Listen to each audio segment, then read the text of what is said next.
Hey guys, this is Dr. Hub. In case you haven't subscribed, please do subscribe for updates. Now let's focus into the filarial worms. So filarial worms and their morphology. So to begin with, we look at the Wucheria bancrofti. So Wucheria bancrofti, we need to know it's sheathed with a tail tip free of nuclei. It is sheathed and it has a tail tip and it is free of nuclei. So there is no nuclei in the tail tip. Next is it is nocturnal periodicity. It is nocturnal. Then we look at the Brugia malai. So what is the Brugia malai? It is a sheathed with two nuclei at the tail tip. It is nocturnal periodicity.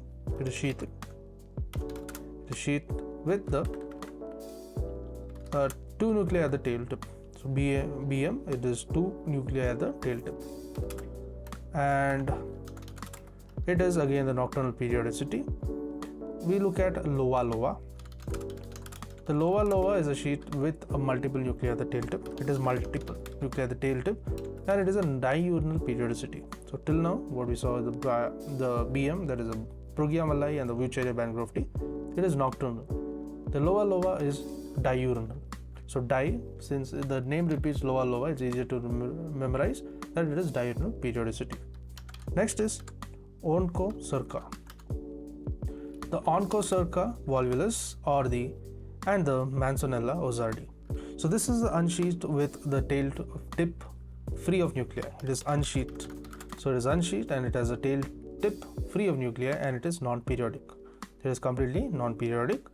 Then lastly, we look at the Manzanella persistens and the Manzanella streptocerca. So it is a Manzanella.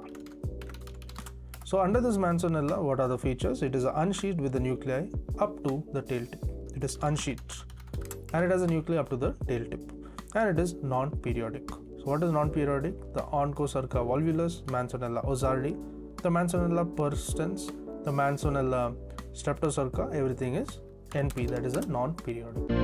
To learn and grow daily like this, please do subscribe.